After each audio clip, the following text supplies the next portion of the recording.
Welcome, this is Fixed Cross or Cardinal Cross, whatever you choose or please. This is Philosophy 77 and episode 2. It is about structural rehabilitation. There is a common misunderstanding, of course, that in order to be happy you need to be healthy is enough. That is not the case.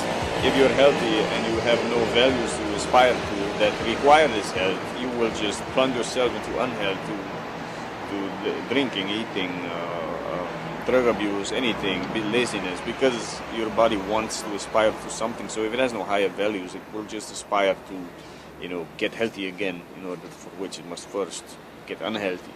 Because the great health, as the philosopher Friedrich Nietzsche from Germany once said, is not like being constantly healthy, but it is having the capacity or having the and this Friedrich Nietzsche predicted many right things, and you must read many things about him, or of him, not about him. Read nothing about him, read only his own words.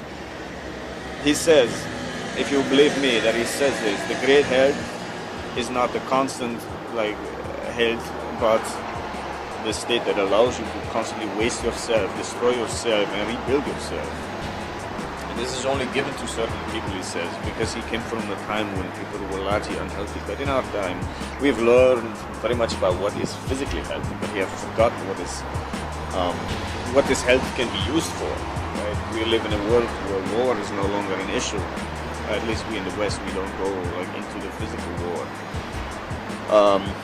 But besides this, all ideological movements have been sort of destroyed or reduced to absurdism. One is purely white liberal capitalism without any scruples, and the other is of anti-capitalism without any nuance, it seems. And there is no positive direction that takes a segment of human nature and idealizes it and mobilizes people's self-valuing for it in order for it to give meaning to life, to give something to live for. But then on the other hand, there is the imminent destruction of the natural resources of the planet, the ongoing destruction. There is only, I think, 5% of forest left in the Indonesian island from what there once before, and stuff like this. The oil is okay. Allow me a little break.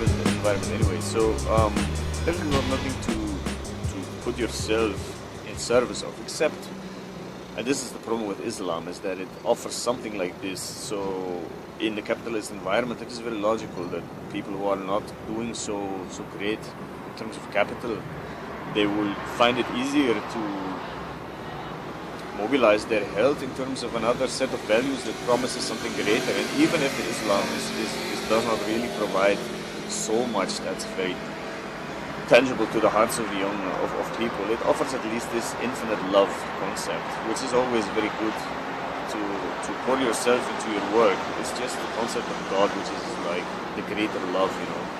This is all what God usually means to a sincere person.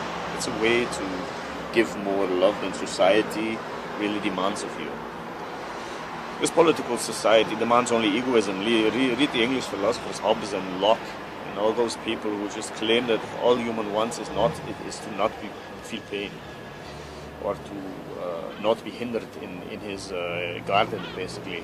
But humans are much more. Humans aspire to build great things beyond themselves, and somehow they take great pleasure in giving and bestowing and making the world greater.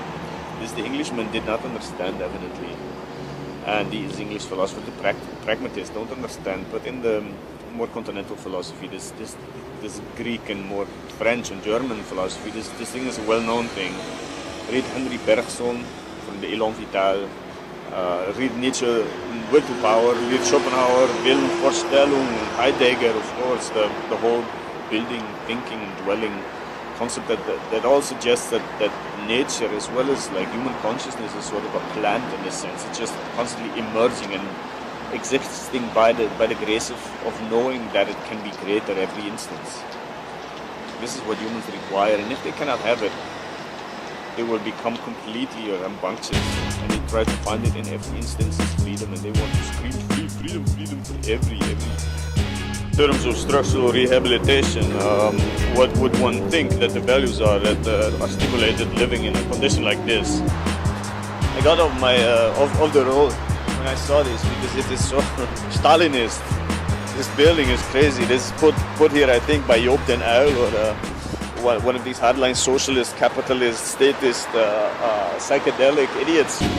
Politicians that put down these buildings who were evidently thinking that this would inspire values into people that brought out their higher nature. Well, I think this says a lot about what this person thought about nature and its exalted states, if he thinks this building behind me inspires this. But perhaps, in effect, he has been proven right. Because, of course, this brilliant lesson in philosophy is taking place right underneath this building.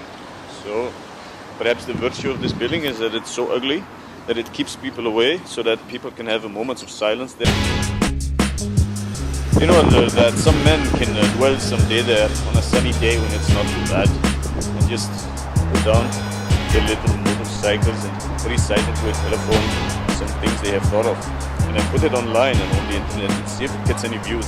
If you get any views, if you view this, please press like if you want and leave a comment. Especially if you have a practical question about what I am talking about, please do not hesitate to ask what I mean, because I will surely explain in perhaps a second or a third video, because this is already the third, so I mean a fourth video or a fifth, or perhaps even more. I would like this, so I would dedicate this this video series to Joop den Uyl, who I suspect being responsible for this hideous building.